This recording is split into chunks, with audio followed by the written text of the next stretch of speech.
E Genuíno, quando acontecem essas coisas, já imediatamente o pessoal começa a falar da atuação do ministro Alexandre de Moraes, começa a centralizar todas as questões no Supremo Tribunal Federal. Não está faltando, porque agora é uma ameaça de assassinato ao Lula. Não está faltando o Lula falar sobre isso? Já devia ter falado. O Lula devia ter falado em cadeia nacional no dia 9, no dia 10 de janeiro de 2023. Uhum. Ele tomou uma atitude correta, que foi reunir os poderes. Ele tinha que falar como chefe da nação sobre os riscos da democracia no país. Diante desse episódio, na frente do Supremo e essas revelações, o Lula deveria falar sobre esse assunto, como chefe de Estado e chefe de governo. O Alexandre de Moraes está centralizando a investigação. Eu digo francamente, ainda bem. Sim. Ainda bem. Claro. Porque agora nós não podemos empendurar tudo no cabide de Alexandre de Moraes. Exato. Tem que haver manifestação política nas ruas, tem que haver manifestação política nas universidades, tem que haver pronunciamento da Câmara e do Senado, tem que haver manifestação dos ministros da área política do governo. A gente está tratando como se fosse um fato qualquer que tramita burocraticamente no sistema de justiça. E a Procuradoria-Geral da República viaja para a Bélgica.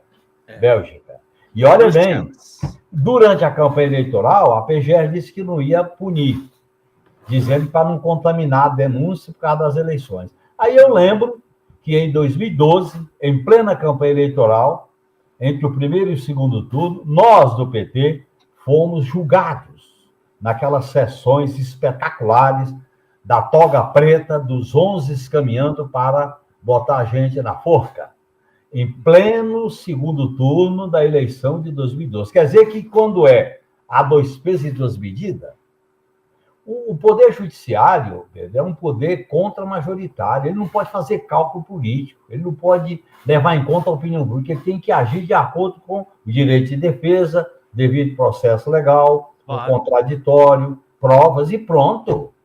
Agora fica fazendo cálculo, empurrando, vamos ver qual é o momento, não sei o quê. Não é poder, o Poder Judiciário não é para isso. Quem faz isso é o poder político, Congresso Nacional, a Presidência da República, os sindicatos, os partidos. Portanto, eu estou chamando a atenção de que não é um assunto qualquer. Não é. Não. Esse é um assunto grave que está sendo revelado. E ele não se encerra simplesmente com a punição é importante, mas tem que haver reforma das instituições. Por exemplo, Pedro, o setor de inteligência do governo está totalmente disfuncional. Você tem 3 áreas da inteligência: a inteligência militar da defesa, a inteligência de Estado, que é a ABIN, que não está servindo para nada, e a inteligência judicial, que é a Polícia Federal, para orientar os processos. Aí você tem uma articulação com os chefes das áreas de inteligência. Então, a organização do Estado brasileiro, depois do desmonte feito pelo inelegível Bolsonaro durante 4 anos, ele precisa de uma reforma e de uma estruturação profunda, senão a gente vai ficar sempre sob a ameaça das aventuras golpistas, das provocações, do processo que está em curso. Ele não está encerrado. No meu modo de entender, o golpe de 2016, o golpe do 8 de janeiro, a tentativa de golpe na diplomação do Lula. E agora aparece com o nome de assassinato. Mas essa turma é desse tipo. Quantos desaparecidos não tem no Brasil? Quase mais de 300 desaparecidos. Eles mataram e não entregam o corpo? Isso está acontecendo na ditadura. Portanto, é da essência, é da concepção dessas figuras do Estado brasileiro fazer aquilo que eles entendem que é o correto e depois passa a mão, depois limpa. Como diz lá no Nordeste, mata, manda uma coroa de flores para a família da vítima e aí vai se confessar com o Papa. Eles não estavam para brincadeira, não era um bando de loucos, né, Genuíno? Não era um bando de foi loucos, muito pensado. Ele, por um triz, ou por um triz, Uhum. país não caiu numa tragédia política, por um triz. O horário da sessão do Supremo, como está sendo revelado agora. O Lula está em Araraquara. Os caras, olha bem, os caras botaram um funcionário da Polícia Federal na segurança do presidente. Sim. Não dá. Realmente não dá. Eu acho que o governo tem que se dar conta que não pode ser ingênuo numa área tão sensível. E que essa área sensível, Pedro, foi contaminada, foi capturada pela concepção golpista, fascista, que resgata a história do Estado brasileiro ao longo de séculos.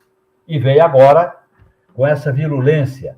E aí eles aproveitaram, olha, a eleição de 2024, com a força que eles expressaram em algumas capitais, através do partido deles, que é o PL. Com a força do liberalismo político, da burguesia liberal. Porque essa direita gourmet... Você estava falando das eleições municipais, do PL do Bolsonaro. Aí qual que é a tua avaliação, do teu balanço? Olha, veja bem, a eleição municipal eles aproveitaram, porque não foram denunciados antes, para fazer campanha política. Bolsonaro fez campanha, subiu nos palanques e teve vitórias importantes, apesar de algumas derrotas. E a burguesia liberal, institucional, ela se une com a extrema-direita, foi o que fizeram aqui em São Paulo, Tarcísio de Freitas, e em outros lugares também, como no Rio Grande do Sul. Quer dizer, então, veja bem, para a esquerda enfrentar essa questão, ela tem que ter uma postura mais combativa, mais incisiva, mais de disputa e de enfrentamento. Essa ideia de simples conciliação, de não polarizar, a eleição de 2024 mostra que não é o caminho para derrotar a direita. Olha o que aconteceu nos Estados Unidos, Pedro. O Partido Democrata, com a guerra e fazendo pauta despolitizada, aí vem a extrema-direita discutir os interesses pela visão fascista e ganha eleição na sociedade e no colégio eleitoral. Então, nós temos que ficar muito atentos a isso. No meu modo de entender, o Brasil tem uma questão democrática não resolvida, Pedro. Sim. Que é a questão de reformar as instituições do Estado brasileiro. Isso envolve o Congresso Nacional, Forças Armadas, Segurança Pública, envolve o próprio Poder Judiciário. Por exemplo, a Lava Jato, a Justiça de Inserção, deitou e rolou. Não foi reformada. Passaram o pano na cabeça. Pegaram o Moro e o Delanol e o resto. E caçaram só o Dallagnol, né? Só o Dallagnol. Veja o livro da CIF. Veja o livro do Eduardo Apio, Tudo por Dinheiro. Que aí mostra como essa engrenagem do Estado brasileiro ela passou por uma grande mudança autoritária, que foi o golpe de 2016. E, no meu modo de entender, Pedro, essa atitude de parte da esquerda de não enfrentar o problema, de não discutir, de, vamos dizer assim, não olhar para trás. Olha, Pedro, o passado ilumina o futuro para o presente não deixar a gente tonto. Sim. O próprio governo não quis lembrar 64, não quis lembrar 2016, não quis lembrar o 8 de janeiro. Então, a gente trata a questão como se fosse um problema de justiça. E eu fiquei indignado, Pedro, no dia do atentado da bomba, articulistas da Globo, da TV aberta, não vou citar nome, era um lobo solitário. Lobo solitário, coisa nenhuma. E a engrenagem? E a história? E os protagonistas? Foi preciso... Quantos lobos solitários como eles estão nos grupos de Zap? Junta uma alcateia de lobos solitários e faz o estrago. Faz o estrago, né, meu? Fala, pessoal da Folha Democrata, aqui é Pedro Zambarda, editor do canal, falar um pouquinho a respeito da necessidade de vocês financiarem a Folha Democrata, gente. A Folha Democrata é financiada através de um Pix chamado Folha Democrata, é o endereço do Pix, né? folhademocrata@gmail.com. Nós precisamos do nosso jornalismo financiado por vocês que são do nosso público, porque nós passamos vários perrengues aqui com o YouTube, vocês sabem muito bem. E mesmo assim, graças a essa comunidade muito unida, a gente conseguiu fazer lives históricas, acompanhar praticamente ao vivo a campanha do Guilherme Boulos, trazer informações exclusivas a respeito de Gustavo Gayer, de Olavo de Carvalho, de todos os bolsonaristas, combater as fake news e tudo o que a gente acompanha.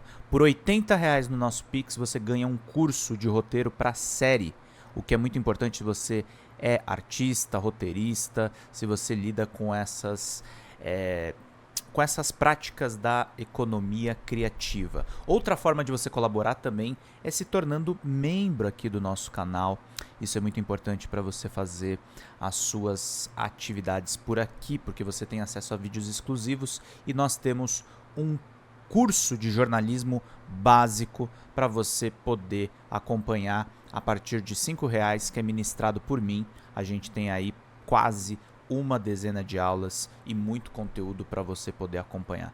Meus caros, minhas caras, financiem o jornalismo independente, financiem o jornalismo que se posiciona à esquerda, financiem o jornalismo na internet, que traz informações confiáveis, checadas, que cruza informações e que trata você, que é o nosso público, de uma maneira muito séria. Vida longa e próspera, gente. Cuidem dos seus. Até mais. Tchau, tchau.